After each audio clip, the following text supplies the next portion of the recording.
Sinasabi nila na ang kasaysayan ay isinusulat ng mga nagwawagi. Ngunit hindi nila madalas ikwento kung ano ang isinakripisyo ng mga nagwaging iyon sa altar ng tagumpay. Para sa buong bansang Israel, ang pagbagsak ng Jericho ay isang himala, ang unang dakila, at imposibleng tagumpay sa lupang pangako. Ito ay isang awit na mananatili sa kanilang mga labi sa darating na mga henerasyon. Ngunit para kay Josue, ang general na nanguna sa kanila patungo sa kaluwalhatiang iyon, hindi ito isang pagdiriwang. Isa itong libing habang ang kanyang mga tauhan ay nagsasaya sa gitna ng mga awit at pasasalamat. Nakatayo siyang mag-isa, isang anino sa harap ng nagbabagang abo ng lunsod. Ang init mula sa mga guho ay hindi makapantay sa yelong bumalot sa kanyang puso. Dahil sa gabing iyon, hindi lamang isang lunsod ang namatay. Inilibing din niya ang lalaking dati niyang pagkatao, ang sundalong nag-aalinlangan, ang kaibigang marunong maawa, ang taong nakakaramdam. Ito ang kwento kung paano naging isang alamat ang isang tao sa pamamagitan ng pagiging isang perpektong kasangkapan. Ito ang salaysay ng bigat ng isang banal na tungkulin at ang nakapangingilabot na halaga ng pagiging sandata sa mga kamay ng isang Diyos. Ang bigat ay may sariling anyo. Para kay Josue, hindi ito isang abstraktong pakiramdam lamang, isang multo sa isipan. Ito ay isang balabal na gawa sa granito. Isinukbit sa kanyang mga balikat sa sandaling ang hininga ni Moises ay pumanaw sa tuktok ng bundok Nebo. Bawat umaga sa kanyang paggising, naroon ang bigat, mas matindi, mas malamig, na ipinapaalala sa kanya na ang taong nagsuot nito dati ay isang higante, isang taong nakipag-usap sa Diyos na tila isang kaibigan. Habang siya, si Josue, ay isang anino lamang na nagpupumilit na punan ang isang napakalaking puwang. Nakatayo siya ngayon sa pampang ng Jordan, sa paanan ng kampo ng Israel, habang ang papalubog na araw ay nagpipinta ng kulay dugo sa matatayog na pader ng Jericho sa di kalayuan. Ang hangin ay naghahatid ng alikabok ng lupang ipinangako, ngunit para sa kanya, ito'y may lasang abo. Ilang oras pa lamang ang nakalilipas mula nang makausap niya ang isang nilalang na nagpakilalang pinuno ng hukbo ng Panginoon na Hanahumbuan. Isang pagpapakita na dapat sana'y nagbigay sa kanya ng lakas, ngunit nag-iwan lamang ng mas malalim na katahimikan sa kanyang kaluluwa. Ang utos na ibinigay sa kanya ay isang pader na mas matibay at mas hindi maintindihan kaysa sa mga batong nakatayo sa harap niya. Magmartsa, isang simpleng salita, ngunit ang mga kasunod nito ay isang kabaliwan sa pandinig ng isang general.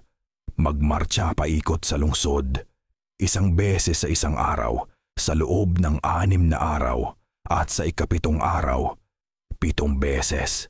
Walang sigaw, walang tunog ng espada, tanging ang tunog ng mga trompeta na yari sa sungay ng tupa at ang yabag ng libu-libong paa. Sa kanyang isipan na sinanay sa lohika ng digmaan, sa estratehiya ng pag-atake at pag-urong, ang utos ay isang anyaya sa kahihiyan.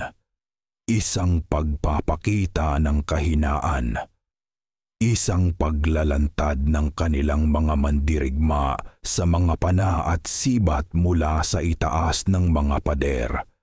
Isinara niya ang kanyang mga mata, at ang multo na laging bumabagabag sa kanya ay muling nagpakita ang multo ni Moises. Naaalala niya ang mga kwento hindi, ang mga katotohanan kung paano bumaba si Moises mula sa Sinai. Ang kanyang mukha'y nagliliwanag dahil sa kaluwalhatian ng Diyos. Dala-dala ang mga tabletang bato na isinulat mismo ng daliri ng Panginoon. Naaalala niya ang haliging apoy sa gabi at ang ulap sa araw, mga hindi mapagkakamali ang tanda ng presensya ng Diyos. Ang pakikipag-usap ng Diyos kay Moises ay isang dumadagundong na tinig mula sa bundok. Isang malinaw na pag-uusap sa loob ng tolda ng tipanan. Para sa kanya isang anghel na may hawak na espada at isang utos na bumubulong sa hangin, na nagiiwan sa kanya ng isang katahimikang bumibiyak sa pandinig. Isa kang manloloko, bulong ng isang tinig sa kaibuturan ng kanyang isipan. Isa kang sundalo na nagpapanggap na propeta, isang anino na sumusubok na maging apoy. Ang bawat paghinga niya ay isang pakikibaka upang itulak palayo ang tinig na iyon. Isang tinig na nagkakaroon ng lakas sa tuwing nakikita niya ang pag-aalinlangan sa mata ng kanyang mga tauhan. At ang mga mata na iyon ay nakatingin sa kanya ngayon, sa loob ng kanyang tolda, kung saan niya ipinatawag ang kanyang mga pinuno at ang mga matatanda ng mga tribo. Ang hangin sa loob ay mabigat sa hindi sinasabing mga tanong. Ang mga lalaking ito, mga veterano ng mga labanan sa disyerto, mga pinunong may mga peklat at karunungan, ay nakatingin sa kanya, hindi bilang si Josue na kanilang kasama sa laban, kundi bilang ang kahalili ni Moises. Hinahanap nila sa kanyang mukha ang liwanag na iyon, ang katiyakan na iyon, ang koneksyon na iyon sa banal. Ngunit wala silang nakita kundi isang mukha ng isang lalaking pagod, na ang mga mata ay sumasalamin sa ningas ng mga sulo. Ito ang salita ng Panginoon. Sinimulan niya. Ang kanyang tinig ay pinilit niyang maging matatag, isang bato na itinapon sa isang lawa ng pag-aalinlangan. Inilahad niya ang plano, ang bawat detalye na parang kabaliwan. Ang pagmartsa, ang katahimikan, ang mga trompeta. Habang nagsasalita siya, pinagmasdan niya ang kanilang mga reaksyon, ang bahagyang pagkunot ng noo ni nasyon ng Juda. Ang halos hindi mahahalata ngunit mabilis na pagsulyap sa isa't isa nina Elidad at Medad. Dalawang matanda na laging may dalang bigat ng kasaysayan. Hindi nila kailangang magsalita. Ang kanilang katahimikan ay mas malakas pa sa isang sigaw ng pagtutol. Nararamdaman niya ang kanilang pinagsama-samang karanasan sa militar na sumisigaw laban sa kanyang mga salita. At sa bawat sandali, ang pakiramdam ng pagiging isang impostor ay tumitindi na para bang ang balabal na granito sa kanyang balikat ay dinadagdagan pa ng bigat ng kanilang pagdududa. At sa gitna ng kanilang katahimikan, isang mas madilim na alaala ang bumaha sa kanyang isipan, isang kabiguan na minarkahan ang kanyang kaluluwa at ang buong henerasyon nila. Kadesh Barnea. Ang araw na iyon, 40 taon na ang nakalipas, ay sariwa pa rin na parang isang bukas na sugat. Siya ay naroon, siya at si Caleb, 12 espiya na ipinadala upang tingnan ang lupang ito. Naaalala niya ang tamis ng mga ubas, ang yaman ng lupa, ang katuparan ng pangako. Ngunit naaalala rin niya ang takot, ang nakahahawang takot na ikinalat ng 10 iba pa. Mga higante, sabi nila, mga lungsod na may pader hanggang langit. Tayo'y parang mga balang sa kanilang paningin. Ang takot na iyon, isang lason na mas mabilis kumalat kaysa sa salot, ay pumatay sa pananampalataya ng isang buong bansa. At dahil doon, hinatulan sila. 40 taon. 40 taon ng paglalakbay sa isang bilog ng kabiguan, ng paglilibing sa kanilang mga magulang sa buhangin ng disyerto. habang ang lupang ipinangako ay nanatiling isang panaginip sa abot tanaw. Siya mismo ang nagdanas ng parusang iyon, hindi dahil sa sarili niyang kawalan ng pananampalataya, kundi dahil sa pagiging bahagi ng isang bayang nagduda. At ngayon, habang nakatingin siya sa mga mukha ng bagong henerasyon, mga lalaking ipinanganak sa ilalim ng bigat ng kasalanan ng kanilang mga ama, isang nagyeyelong takot ang gumapang sa kanyang puso. Paano kung magkamali ako? Paano kung ang aking pagdududa, ang aking kahinaan, ang maging sanhi ng isa pang 40 taon? Paano kung ako ang maging dahilan upang ang pintuan ng lupang ito ay muling isara sa amin?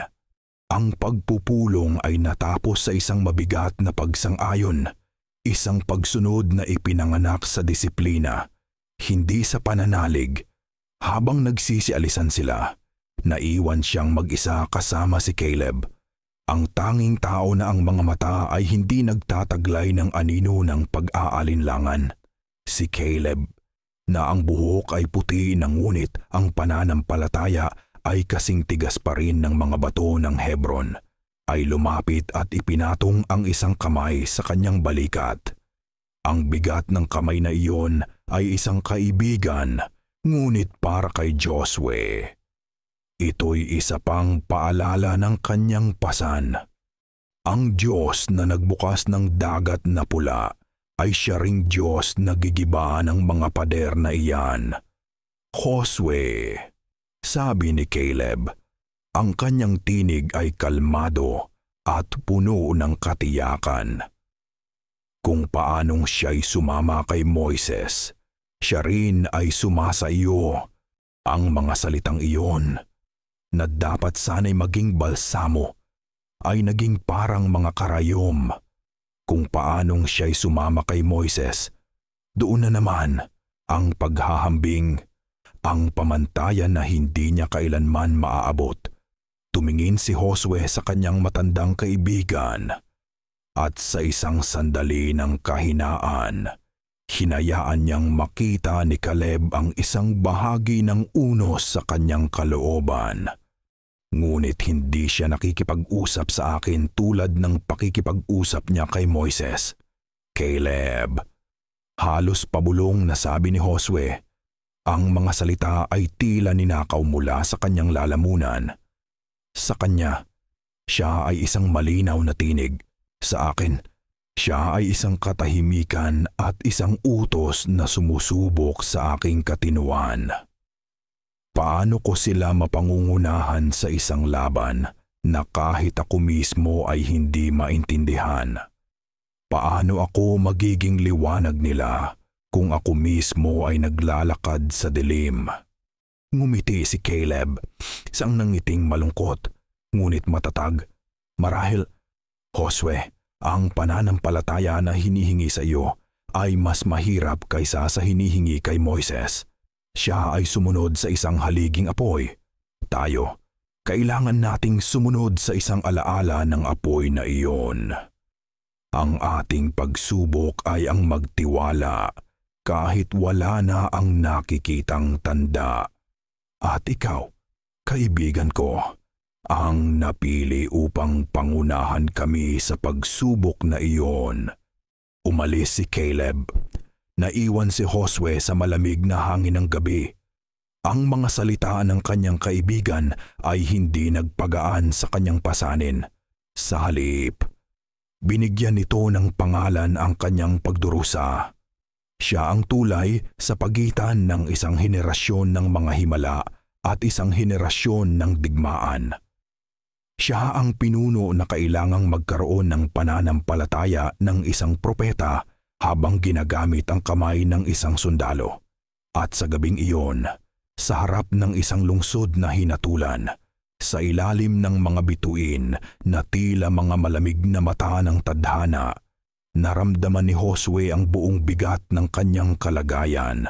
Upang maging pinuno na kailangan ng kanyang bayan, kailangan niyang patayin ang sundalong puno ng pagdududa sa kanyang kalooban. at hindi niya alam kung paano. Ang mga unang araw ng pagmamartsa ay isang ehersisyo sa nakakabaliw na monotonya. Ang katahimikan na ipinataw ni Josue ay hindi isang banal na kapayapaan. Ito ay isang mabigat na kumot na pumipigil sa paghinga. Nagpapalakas sa bawat tunog ang kaluskos ng sandalyas sa alikabok, ang pagaspas ng mga watawat sa mahinang hangin, ang nag-iisang nakahihindik na tunog ng mga trompeta na yari sa sungay ng tupa. Sa ilalim ng nagbabagang araw, ang hukbo ng Israel ay naging isang mahabang ahas na gawa sa pawis, alikabok, at pinipigilang pagdududa na gumagapang paikot sa isang lungsod na tumatawa sa kanila. Mula sa itaas ng mga pader, ang mga sundalo ng Jericho na noong unay nagtataka ay nagsimula ng maging mapangahas. Ang kanilang mga unang sigaw ng paghamak ay naging isang pang-araw-araw na ritual ng pang-iinsulto. Naghahagis sila ng mga basura, mga nabubulok na prutas at mga bato, hindi sapat upang makasakit, ngunit sapat upang manghiya. Ang bawat pag-ikot ay isang pagsubok sa disiplina, isang paglalakad sa landas ng kahihiyan. Para kay Josue, ang bawat hakbang ay isang digmaan sa kanyang sarili. Ang general sa kanya ay nagsusuri sa bawat bitak sa pader, bawat mahinang punto sa depensa, habang ang taong may pananampalataya ay pilit na pinatatahimik ang mga estratehiyang iyon. Naglakad siya sa unahan. Ang kanyang mukha ay isang maskara na gawa sa bato. Ngunit sa likod nito, ang kanyang kaluluwa ay isang dagat na nagngangalit. Sa gabi, ang mga bulungan sa kampo ay gumagapang na parang lason. Ano ang ginagawa natin? Tanong ng mga sundalong bata na ang dugo'y kumukulo para sa laban. Ginagawa tayong katatawanan ni Josue. Ang mga salitang iyon ay nakararating sa kanya. Ang bawat isa ay isang maliliit na patalim na tumutusok sa kanyang pasan ng pag-aalinlangan. Ang ikalimang araw ang pinakamasama. Ang pagod ay malalim na at ang pasensya ay halos maubos na. At pagkatapos, sa ika-6 na araw, ang laro ng mga taga-Jericho ay nagbago. Naging malupit ito. Habang ang hukbo ay nagmamartsa sa silangang bahagi ng pader, kung saan ang anino ng lungsod ay pinakamahaba sa umaga, isang bagay na naiiba ang kanilang ginawa. Dinala nila sa itaas ng pader ang isang matandang bihag, isang mangangalakal mula sa isang karatig na tribo na kanilang nahuli. Ang kanyang mga kamay ay nakatali, ang kanyang damit ay punit-punit.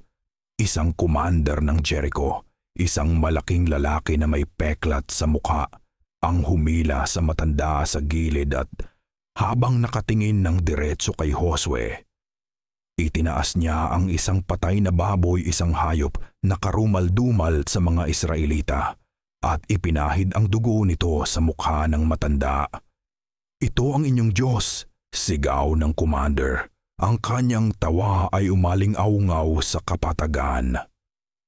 Isang Diyos ng baboy at ng mga duwag.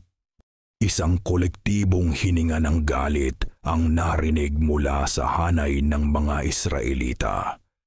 Ngunit ang utos ni Josue ay malinaw, katahimikan. Walang gagalaw. Ngunit hindi lahat ay kayang sumunod. Si Eliab, isang binata mula sa tribo ni Dan, na ang amaan mambong anay ay napatay sa isang sagupaan sa disyerto, ay hindi na nakatiis. Ang kanyang mga mata na dati puno ng paghanga kay Josue ay nag-apoy sa galit. Para sa kanya, ito ay hindi lamang isang insulto, ito ay isang kalapastanganan. Sa isang iglap, ang disiplina na ipinukpok sa kanya sa loob ng 6 na araw ay nabasag. Para sa kalwalhatian ng Panginoon, sigaw niya. Ang kanyang tinig ay basag at puno ng puot. Habang humiwalay siya sa hanay, itinaas ang kanyang espada. Ilang dosenang iba pang mga kabataang mandirigma na ang pasensya ay naubos na rin ang sumunod sa kanya. Ang kanilang mga sigaw ay sumira sa sapilitang katahimikan. Nakita ni Josue ang lahat. Ang general sa kanya ay sumigaw sa kanyang isipan, pigilan sila isang bitag. Ngunit sa isang nakamamatay na segundo, hindi ang general ang nanaig, kundi ang lalaki. Ang lalaking nakakita sa kanyang sariling kabataan, sa kanyang sariling nag-aalab na pananampalataya. Sa mukha ni Eliab, nakaramdam siya ng isang kislap ng pag-unawa, ng pakikiramay sa galit na iyon.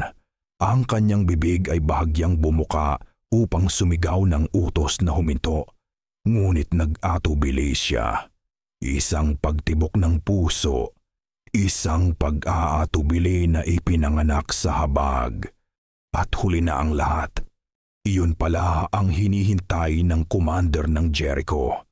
Sa isang senyas, daan-daang mga mamamana na nagtatago sa likod ng mga battlement ang lumitaw.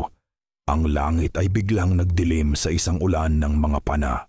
Ang mga ito ay hindi mga random na pag-atake. Ang mga ito ay nakatutok, disiplinado, at nakamamatay. Si Eliab at ang kanyang mga kasama ay hindi man lang nakalapit sa paanan ng pader. Sila ay tinamaan. Paulit-ulit, ang kanilang mga katawan ay naging parang mga unan na tinusok ng mga karayom. Ang kanilang mga sigaw ng digmaan ay naging mga sigaw ng agoniya. At pagkatapos, katahimikan. Ang hukbo ng Israel ay napilitang magpatuloy sa pagmamartsa. Sa ilalim ng utos ni Josue, dumaan sila sa mga katawan ng kanilang mga kapatid na nakahandusay sa alikabok. Ang kanilang dugo ay dumadaloy sa lupa. Ang mga tawa mula sa itaas ng pader ay mas malakas na ngayon, mas malupit. At si Josue, sa unahan ng lahat, ay nagpatuloy sa paglakad. Bawat hakbang ay isang martilyo na pumupukpok sa kanyang kaluluwa. Ang kanyang isang segundong pag-aatubili, ang kanyang isang sandaling habag, ay nagkakahalaga ng buhay ng 12 mga lalaki. Nang gabing iyon, hindi na siya si Josue na pinuno o si Josue na sundalo. Siya ay isang basag na lalaki sa loob ng kanyang tolda habang ang kampo ay nababalot sa isang mabigat at malungkot na katahimikan. Siya ay bumagsak sa lupa. Hindi siya nagdasal. Hindi siya humingi ng tawad. Tinitigan lamang niya ang kawalan. Ang mga mukha ni Eliab at ng iba pa ay paulit-ulit na nasusunog sa kanyang isipan. Ang kabiguan ay isang lason na mas masahol pa sa 40 taon sa disyerto. Iyon ay kasalanan ng isang bansa. Ito ay kasalanan niya, ang kanyang personal na kahinaan. At sa kaibuturan ng kanyang kawalan ng pag-asa, dumating ang pangitain. Hindi ito isang banayad na panaginip. Ito ay isang apokalipsis na bumiyak sa kanyang kamalayan. Ang tolda ay naglaho at natagpuan niya ang kanyang sarili na nakatayo sa isang burol na tinatanaw ang hinaharap na puno ng abo. Nakita niya ang kampo ng Israel, hindi bilang isang hukbo, kundi bilang isang linya ng mga alipin na may mga kadena sa kanilang mga leeg na hinihila ng mga sundalo ng Jericho. Nakita niya ang mga anak ng Israel, ang mga batang ipinanganak sa kalayaan ng disyerto na itinuturing na parang mga hayop. Nakita niya ang tabernakulo na nasusunog, ang kaban ng tipan ay kinaladkad sa putik bilang isang tropeyo ng digmaan. Nakita niya ang lupang ipinangako na naging isang lupain ng kamatayan. Dahil ang pinuno nito ay nag-atubili. Dahil ang pinuno nito ay naawa. At pagkatapos ay dumating ang tinig. Hindi ito ang nag-aalab na tinig mula sa Sinai na narinig ni Moises. Hindi rin ito ang banayad na bulong na inaasahan niya. Ito ay malamig, walang emosyon, kasing tigas at kasing talim ng obsidian. Ang pag-aatubili ay pagtataksil. Sabi ng tinig, ang mga salita ay hindi pumapasok sa kanyang mga tainga, kundi diretsong umuukit sa kanyang kaluluwa. Ang habag ay isang lakas na akin lamang ginagamit. Hindi ito para sa iyo. Ipinakita sa kanya ng pangitain ang puso ng tao ang puso ni Josue. Nakita niya ito na tumitiibok, puno ng pag-aalala, ng takot, ng pag-ibig sa kanyang mga tauhan, ng pagdududa. At pagkatapos ay ipinakita sa kanya ng tinig kung ano ang dapat nitong kahinatnan. Ang puso ay naging isang martilyo. Isang kasangkapan, isang bagay na walang pakiramdam na idinisenyo para sa isang layunin lamang ang pumukpok, ang bumasag, ang magpatupad ng isang banal na kalooban. Ang kalooban ko ay isang ilog na bumabaha. Nagpatuloy ang tinig. Bawat salita ay nag-aalis ng isang patong ng kanyang pagkatao. Ikaw ang bato sa daluyan nito. Hindi ka maaring maging buhangin na tinatangay ng agos. Ikaw ay dapat maging ang agos mismo. Ang iyong puso ay isang kasangkapan. Huwag mo itong gawing hadlang. Ang pangitain ay naglaho. Naiwan si Josue na nanginginig sa malamig na lupa ng kanyang tolda. Ngunit may nagbago. Ang sakit ay naroon pa rin. Ngunit ito ay hindi na isang nagdurugong sugat. Ito ay isang peklat na tumigas at naging baluti. Ang kalungkutan para kay Eliab ay napalitan ng isang malamig na katotohanan. Namatay si Eliab hindi dahil sa mga pana ng Jericho, kundi dahil sa habag ni Josue. Ang kanyang kahinaan ang pumatay sa kanila. Dahan-dahan, tumayo si Josue.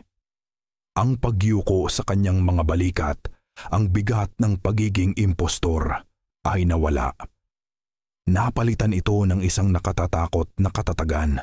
Tumingin siya sa kanyang mga kamay, hindi na bilang mga kamay ng isang lalaki, kundi bilang mga kamay na hinirang upang maging extension ng isang walang awang kalooban. Ang labanan sa kanyang kalooban ay tapos na.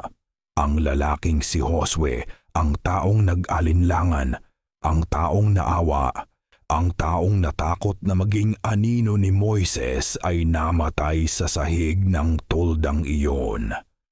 Kasama ng mga sundalong ipinahamak niya.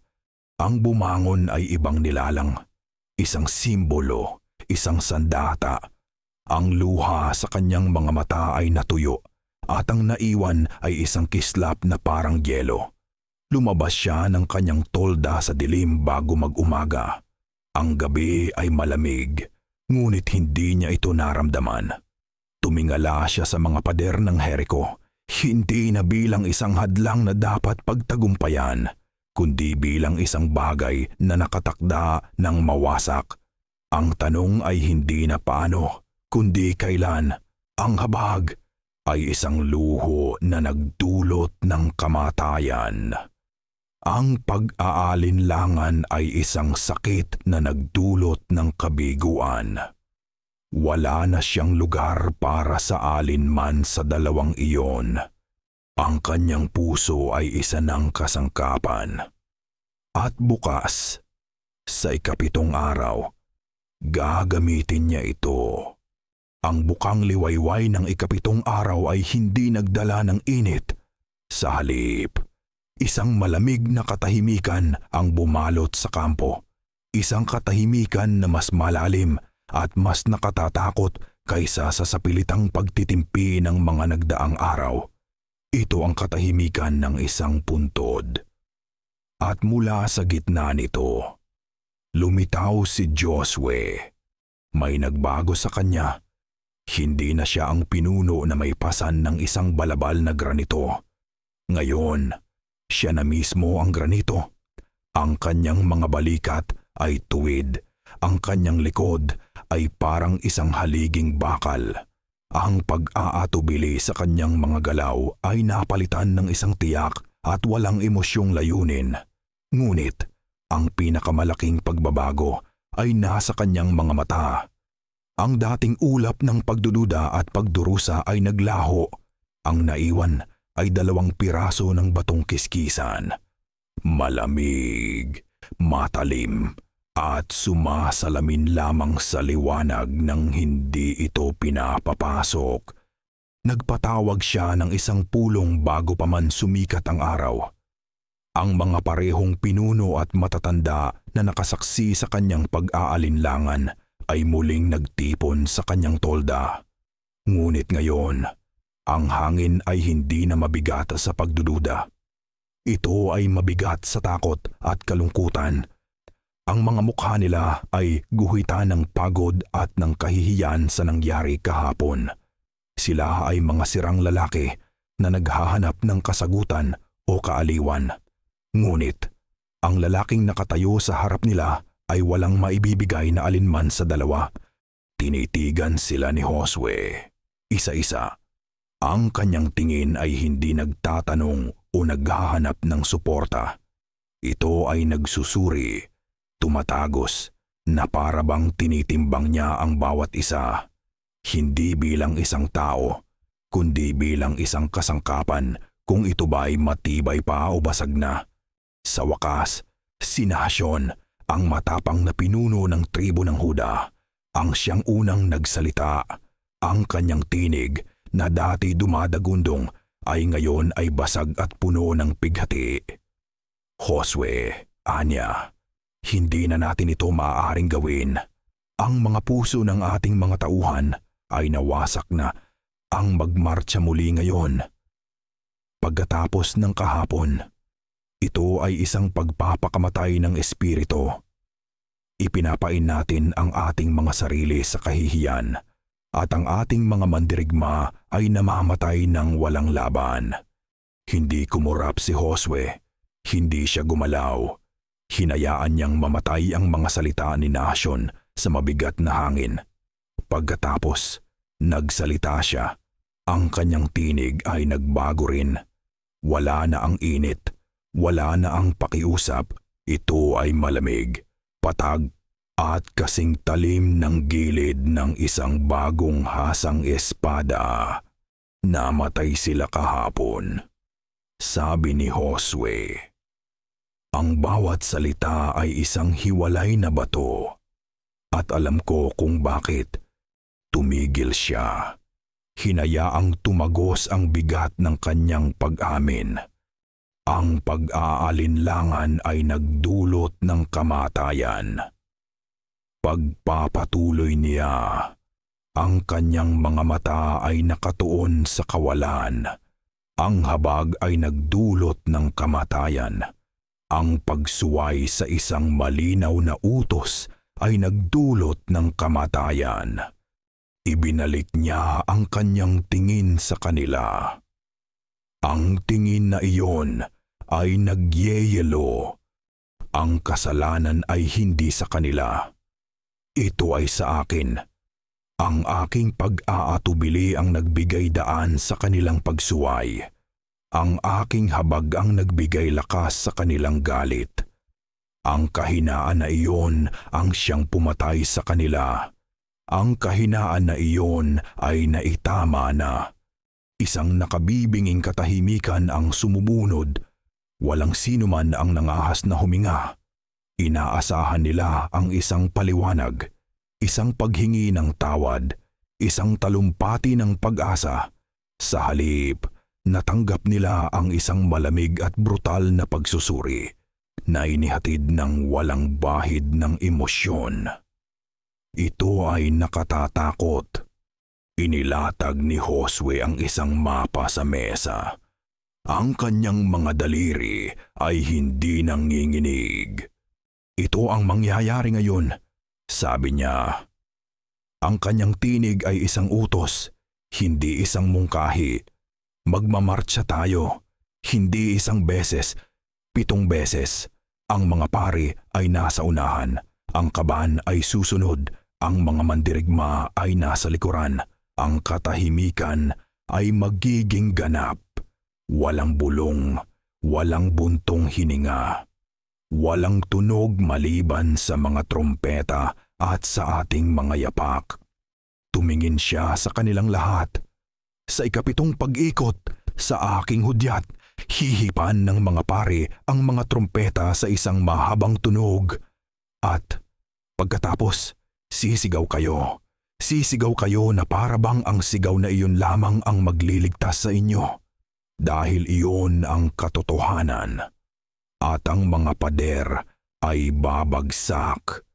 Hindi niya sinabing, magtiwala kayo sa akin.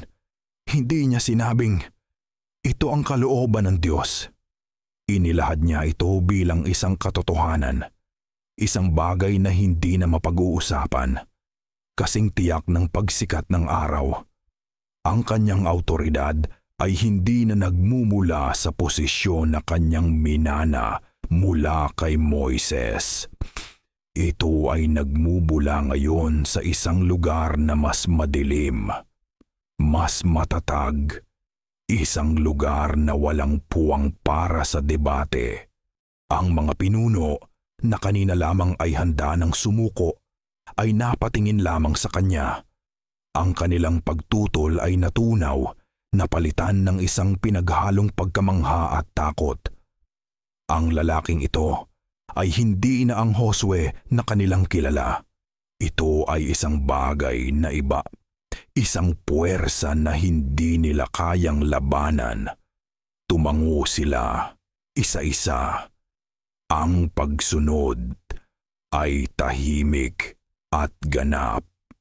Nang matapos ang pulong at nagsimulang mag-alisan ang mga pinuno, tanging si Caleb na lamang ang naiwan. Lumapit siya kay Josue. Ang kanyang mukha ay puno ng pag-aalala. Ang kanyang mga mata ay naghahanap ng kahit isang kislap ng dating kaibigan.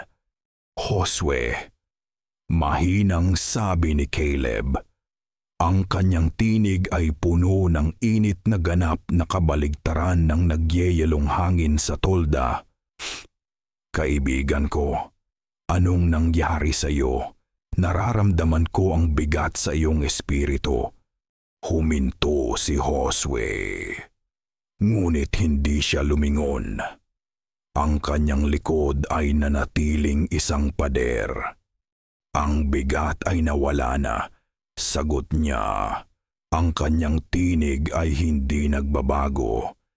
Hindi. Giit ni Caleb na humakbang palapit. Nakikita ko ito. Ang sakit sa pagkamatay ng mga lalaking iyon. Huwag mong sarilinin iyan, Josue. Tayo ay magkasama rito, tulad ng dati.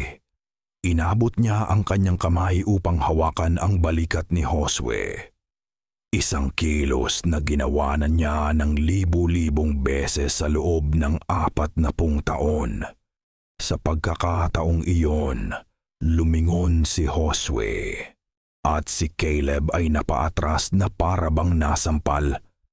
Ang mga mata na tumingin sa kanya ay walang pagkilala, walang pagkakaibigan, walang kasaysayan.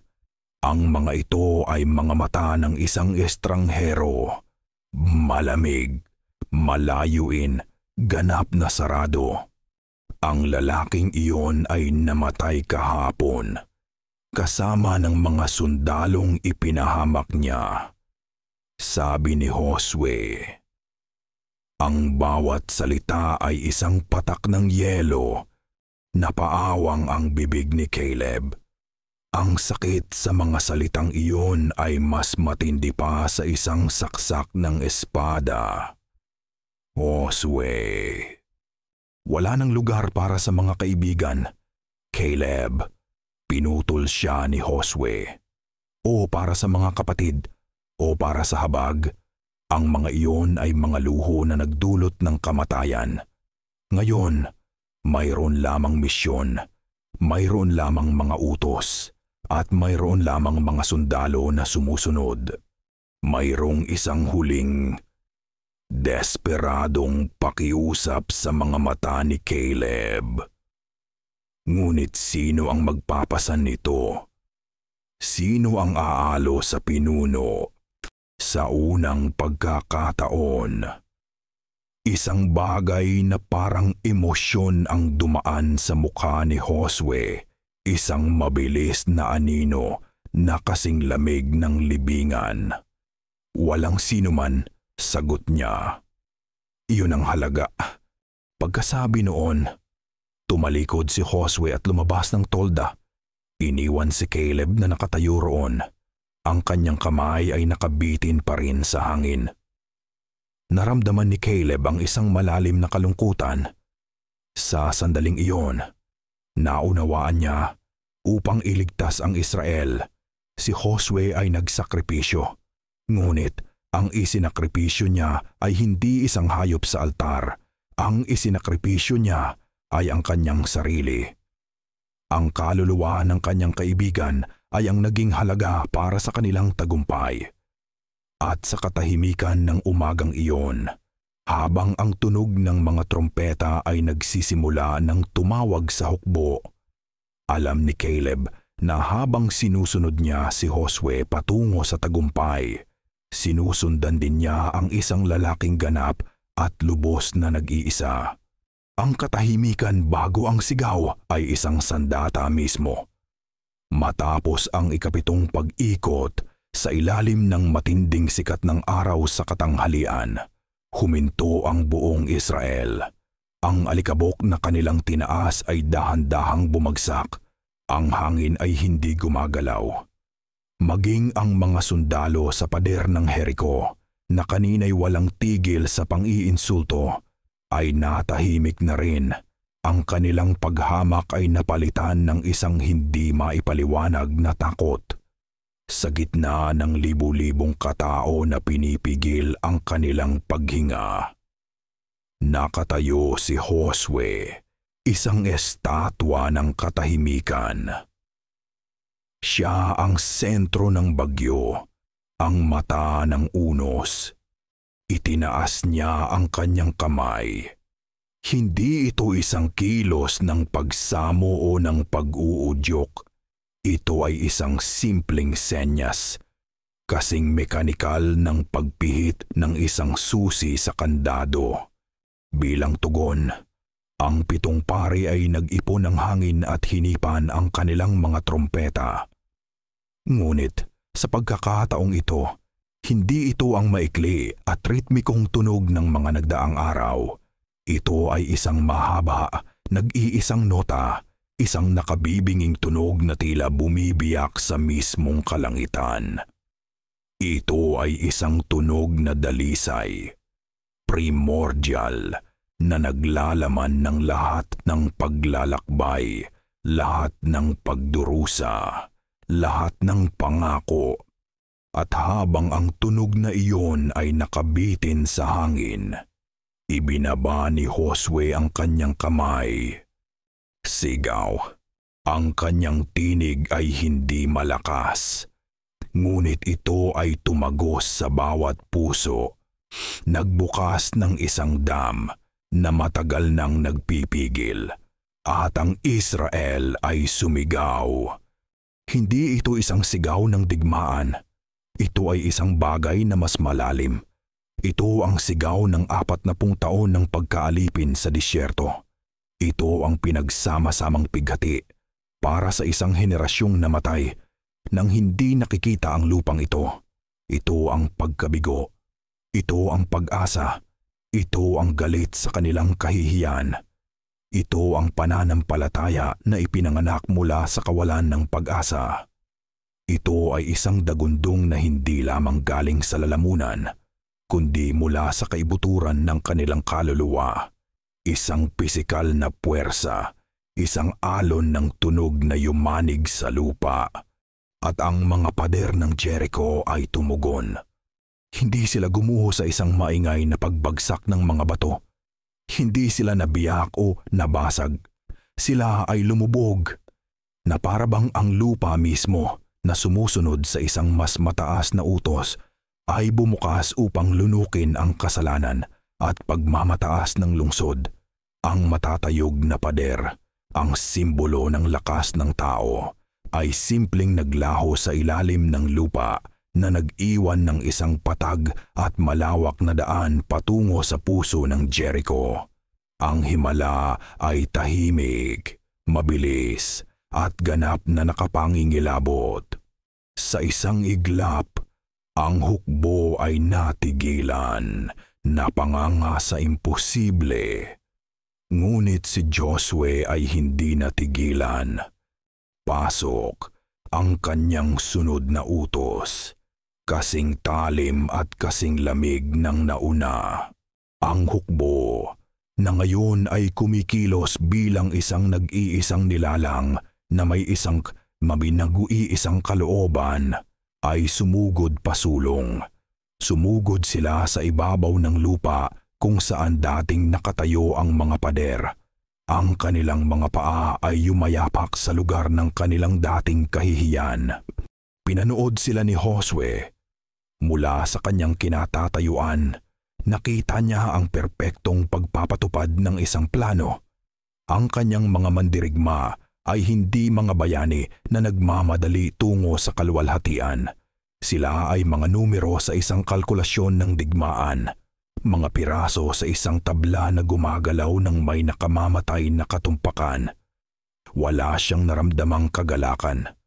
Wala siyang naramdamang pagmamalaki. Tanging ang malamig na katuparan ng isang formula, ang pananampalataya, na isinalin sa ganap na pagsunod ay katumbas ng tagumpay. Iyon lang. Nagsimula ang pagpatay. Ang utos ng Herem ang ganap na paghahandog ng lahat ng may buhay para sa pagkawasak bilang isang banal na paghuhukom ay isinagawa ng may katumpakan ng isang berdugo. Ang mga lansangan ng Jericho ay naging mga ilog ng dugo. Ang mga sigaw ng tagumpay ng Israel ay nahaluan ng mga huling hininga ng isang buong lungsod. Pinanood ni Josue ang lahat ng ito mula sa malayo. Ang kanyang mukha ay hindi nagpapakita ng anumang emosyon. Hindi niya nakita ang mga individual na mukha ng takot o ang trahedya ng bawat buhay na nawala. Nakita niya ang isang paglilinis, isang kinakailangang operasyon upang alisin ang isang kanser mula sa lupain bago pa man ito makahawa sa kanyang bayan. Ang habag, ang emosyon na pumatay sa kanyang mga tauhan kahapon ay isang lason na hindi na niya kayang tiisin. Siya ay hindi isang mananakop. Siya ay isang siruhano. At ang kanyang espada ay ang skalpel ng Diyos. Sa gitna ng kaguluhan, isang alaala ang pumasok sa kanyang isipan, hindi isang damdamin, kundi isang logistical na detalye, isang pangako, isang kontrata. Tinawag niya ang 2 espiya na kanyang ipinadala sa lungsod linggo na ang nakalipas. Sila ay lumapit. Ang kanilang mga mukha ay tigmak sa pawis at dugo. Ang kanilang mga mata ay nagliliwanag sa apoy ng labanan. Ngunit nang makita nila ang mukha ng kanilang pinuno, ang kanilang ngiti ay naglaho. Nakatingin sila sa isang taong hindi nila kilala. Ang babae, sabi ni Josue. Ang kanyang tinig ay patag. Hanapin ninyo siya. Tuparin ninyo ang inyong sumpa. Dalhin ninyo siya at ang kanyang buong sambahayan sa labas ng kampo. Ngayon, ang pangako kay Rahab ay hindi isang gawa ng awa sa paningin ni Josue. Ito ay isang utang na kailangang bayaran, isang termino sa isang kasunduan na dapat tuparin upang mapanatili ang integridad ng misyon. Ang pagtupad sa salita ay isang estratehikong kahalagahan, hindi isang moral na kabutihan. Ang dalawang lalaki na bahagyang nagulat sa malamig na utos ay mabilis na tumango at nawala sa nag-aapoy na lungsod. Lumipas ang mga oras. Ang mga sigawan ay humina at napalitan ng paglagablab ng apoy. Ang lungsod ng Jericho ay naging isang malaking siga. Inutusan ni Josue ang kanyang mga tauhan na kolektahin ang lahat ng ginto, pihalak, tanso at bakal mga bagay na hindi maaaring sirain ng apoy at ihandog ang mga ito sa kabangyaman ng Panginoon. Lahat ng iba pa ay dapat sunugin. Walang tropeyo. Walang samsam para sa personal na pakinabang. Ang tagumpay na ito ay pag-aari lamang ng Diyos. Gabi na nang matapos ang lahat. Nakatayo si Josue sa isang maliit na burol sa kanluran ng nasusunog na lungsod. Ang init mula sa apoy ay humahampas sa kanyang mukha. Ngunit hindi niya ito nararamdaman. Ang kanyang mga pinuno at ang kanyang mga tauhan ay nagdiriwang sa di kalayuan. Ang kanilang mga pagod na tinig ay nagkakaisa sa mga awit ng papuri at pasasalamat. Ngunit si Josue ay hindi sumali sa kanila. Hindi na siya bahagi nila sa ganoong paraan. Nakatayo siyang mag-isa sa gitna ng kanyang tagumpay, na napapaligiran ng isang kalawakan ng kadiliman na mas malalim pa kaysa sa gabi. Isang hari sa isang kaharian ng abo at buto. Ang apoy sa harap niya ay sumasalamin sa kanyang mga mata, ngunit sa likod ng refleksyon, mayroon lamang isang nagyeyelong kawalan. Pinatay niya ang kanyang dating sarili upang maging pinuno na ito. At ngayon, sa oras ng kanyang pinakadakilang tagumpay, naramdaman niya ang ganap na halaga ng sakripisyong iyon. Ang kapangyarihan ay hindi isang korona, ito ay isang hawla. At siya ay nag-iisa sa loob nito. Tumingin siya sa kabila ng nasusunog na Jericho, patungo sa mga burol sa kanluran.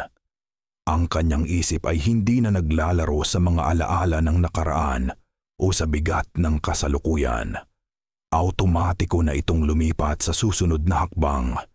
Ang Jericho ay ang unang domino, ngunit marami pang iba. Ang kanyang paningin ay hindi na paningin ng isang tao na naghahanap ng isang tahanan.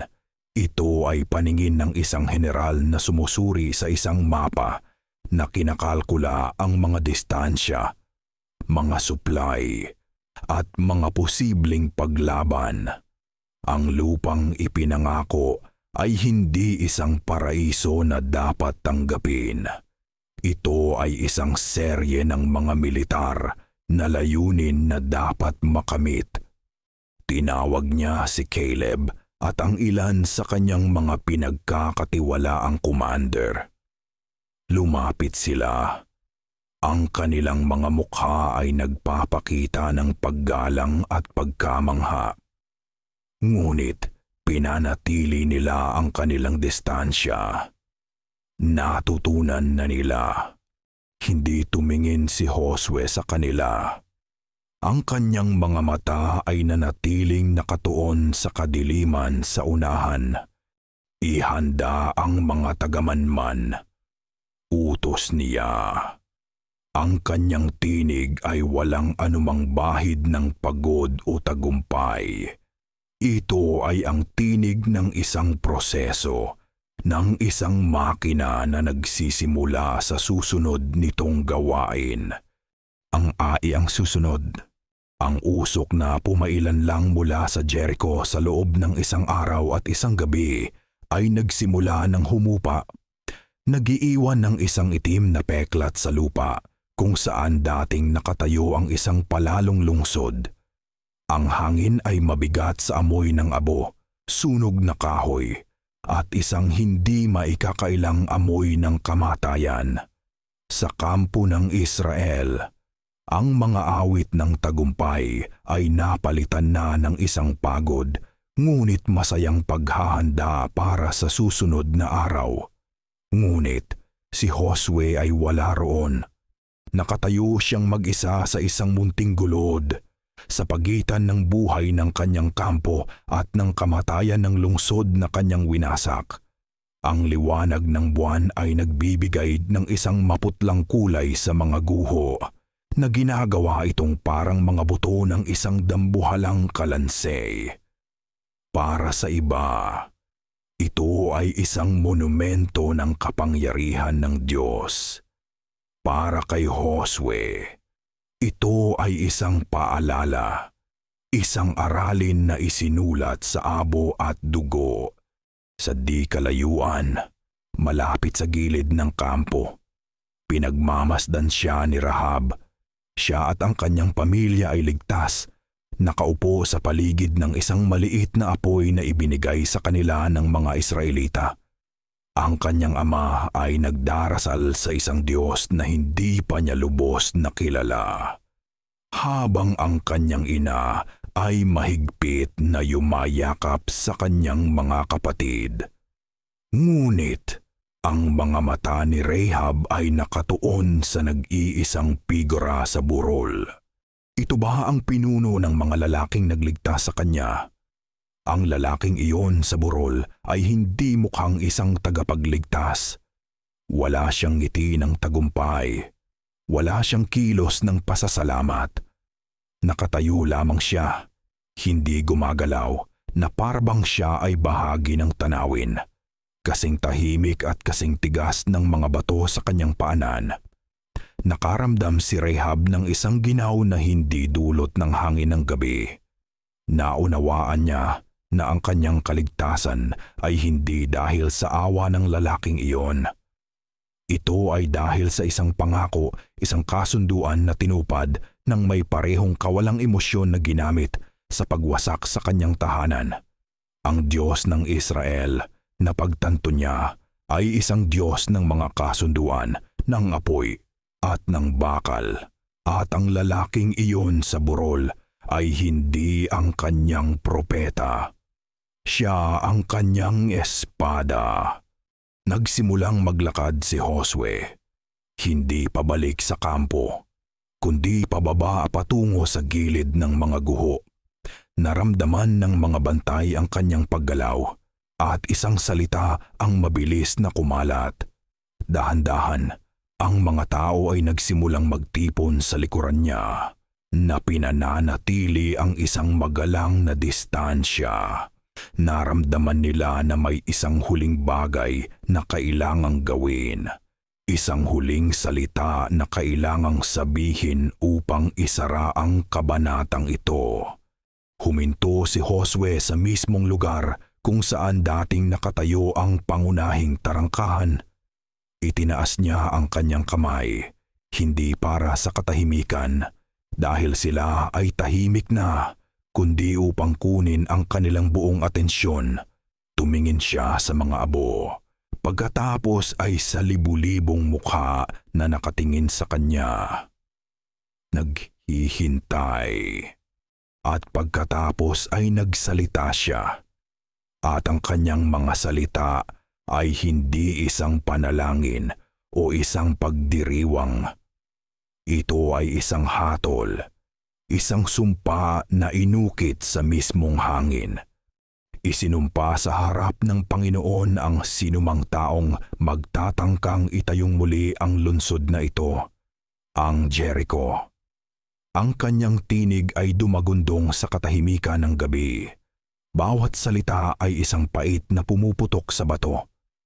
Sa paglalagay niya ng pundasyon nito, mawawala sa kanya ang kanyang panganay na anak At sa pagtatayo niya ng mga tarangkahan nito, mawawala sa kanya ang kanyang bunsong anak. Walang galit sa kanyang tinig, walang paghihiganti. Ito ay isang deklarasyon ng isang permanenteng katotohanan. Ipinapahayag niya hindi ang kanyang kalooban, kundi ang isang batas ng kalikasan na para bang sinasabi na ang apoy ay mainit at ang yelo ay malamig. Ang lugar na ito ay dapat manatiling isang sugat, isang permanenteng alaala ng kung ano ang mangyayari kapag ang kalooban ng Diyos ay hinarap ng pader ng tao. Sa gitna ng karamihan, nakatayo si Caleb. Pinanood niya ang kanyang kaibigan na magbigkas ng sumpa at isang malalim na lumbay ang kumalat sa kanyang puso. Isang pagluluksa hindi para sa isang syudad na nawasak, kundi para sa isang kaibigang nawala. Naunawaan na niya ngayon ang lahat, ang dakilang trahedya ni Josue. Si Moises ay tinawag upang maging isang tinig, upang ipahayag ang batas, upang makipagtalo sa Diyos, upang aliwin at sawayin ang isang magulong bayan. Siya ay nanatiling isang tao, puno ng silakbo ng damdamin at mga pagkakamali. Ngunit si Josue ay hindi tinawag upang maging isang tinig.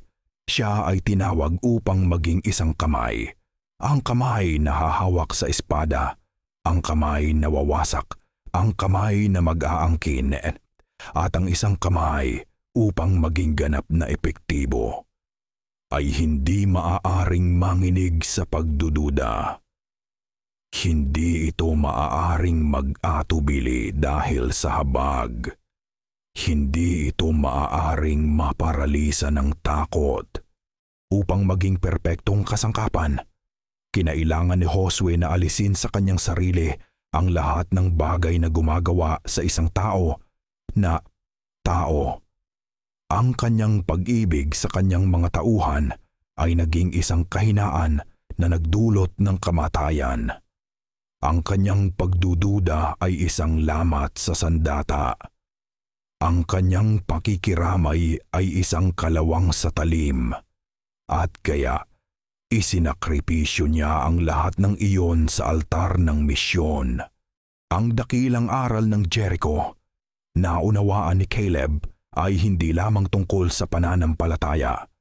Ito ay tungkol sa kahulugan ng pamumuno sa isang banal na digmaan. Ito ay ang pagkilala na upang maging pinuno na kailangan ng Israel, isang hindi matinag na bato sa gitna ng unos. Isang hindi nagkakamaling espada sa kamay ng Diyos kinailangan ni Josue, na isakripisyo ang mismong lalaking si Josue. Nagsimulang maghiwa-hiwalay ang mga tao. Ang bigat ng sumpa ay nakabitin sa hangin. Ngunit si Josue ay nanatili. Pagkaraan ng ilang sandali, tumalikod siya mula sa mga guho. Ang kanyang trabaho doon ay tapos na. Hindi na niya ito muling tiningnan. Ang nakaraan ay selyado na. Ang kanyang mga mata ay nakatuon sa kanluran, sa madilim na mga burol at sa mga hindi pa nasasakop na lupain. Ang kanyang isip ay hindi na isang lugar ng panalangin o ng pag-aalinlangan. Ito ay isang mapa ng digmaan na puno ng mga ruta, mga pangalan ng mga lungsod, at mga kalkulasyon ng lakas ng kaaway. Ang tagumpay ay hindi nagdulot sa kanya ng kapayapaan. Nagdala lamang ito ng kalinawan. Ang kalinawan ng isang mahaba at madugong daan sa unahan. Naging perpektong pinuno siya. Isang henyo sa militar. Isang instrumento ng banal na kalooban. Isang alamat na aawitin ng mga susunod na henerasyon. Ngunit habang nakatayo siyang mag-isa sa ilalim ng mga bituin na walang sino mang nangangahas na lumapit, ang katotohanan ng kanyang pag-iral ay malinaw. Siya ay dakila, siya ay kinatatakutan. at siya ay ganap na nag-iisa. Ang kanyang tagumpay ay ang kanyang bilangguan at ang lupang ipinangako ay ang kanyang habambuhay na sentensya ng tungkulin.